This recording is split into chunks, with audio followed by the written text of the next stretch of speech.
redial button will give you a list of previously called numbers. You can scroll through these numbers and press Details to see the date, time, and duration of the call. You can also press Call to call back.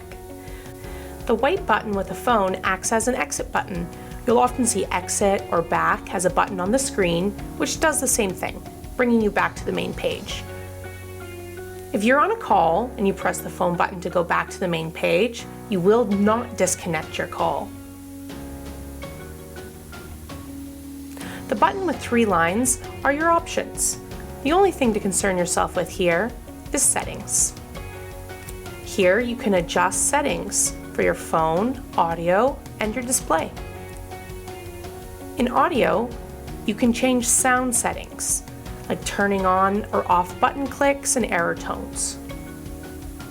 Headset settings are also adjusted here. Personalized ringing changes ringtones. You can only have one ringtone as your primary ringtone. Cheerful and chimes are the most popular.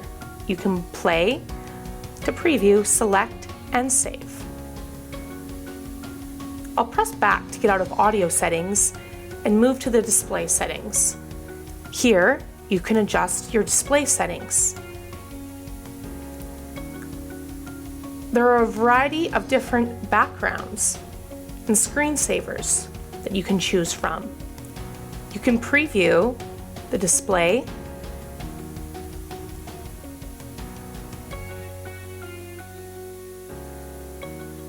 select, and save.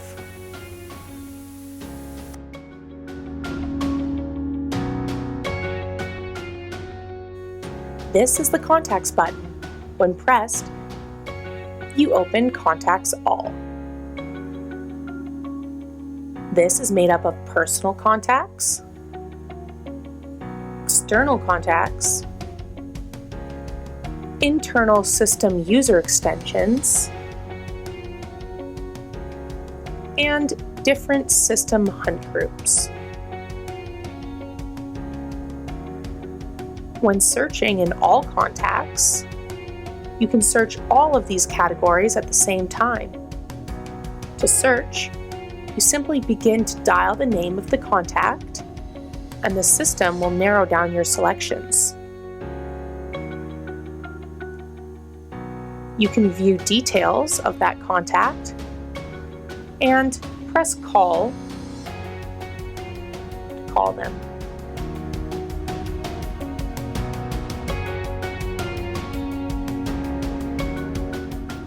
This is the Call History button. It lights up red when you've missed a call. When you press it, the screen will show all of your missed calls. Pressing More shows options for those missed calls, like Callback or Add to Contacts. Once you reviewed your missed calls and exited back to the main page, you'll see the Call History button is no longer red. Now when you press the Call History button,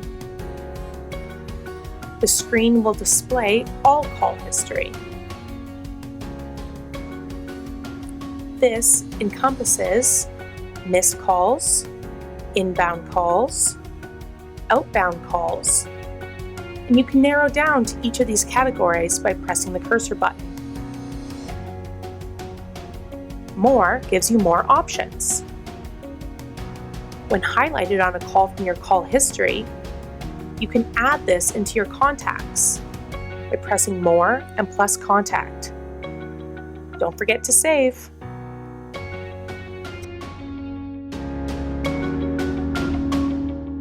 This is your voicemail button. It looks like an envelope. When it's pressed, you'll be brought into your voicemail box. The first option you'll see is Listen, showing access to your new, old, and saved messages. You can scroll through these messages and access them at a later date. Once you've selected a message, you can press play. You can also pause the message, call this person back, and press More to delete or save this message. You can also rewind or fast forward the message by 5-second intervals by pressing the left or right cursor button. After deleting or saving, the next message will play. Other options in the voicemail system include sending messages to other extensions on the system, changing your voicemail greeting, and changing or removing your voicemail passcode. You can also change your voicemail to email settings. Right now, this mailbox is set to copy, meaning they will get a copy of the voicemail on the desk phone and in the email inbox as a WAV file. I can change this to forward, which means no messages will be displayed on the desk phone with no little red light indicating there's a message. Instead, all voicemail messages will only forward to email as a WAV file. Alert will only send an email notification that there is a voicemail on the desk phone. Finally, we can change the setting to off for no email integration. To change my voicemail greeting, I go to Greeting, then I press Record. I'll record my new greeting, then press Stop once finished. I can then listen to see if I like it and submit when I'm ready to implement it. If I don't like that greeting, I simply press Record to record over top of it. One thing that is often handy is sending copies of voicemails.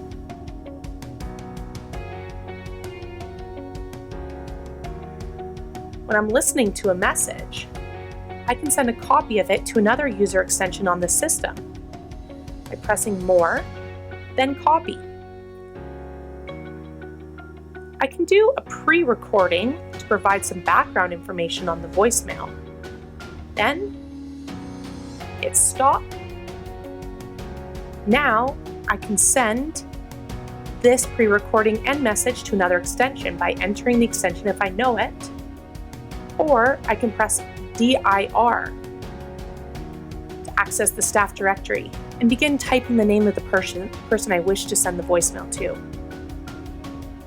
Once I hit Add, I can include multiple parties to this message, or if I'm ready, press Send. Now this voicemail has been sent, but I still have a copy on my desk phone. I can press Cancel to get back to the message and have the delete or save option.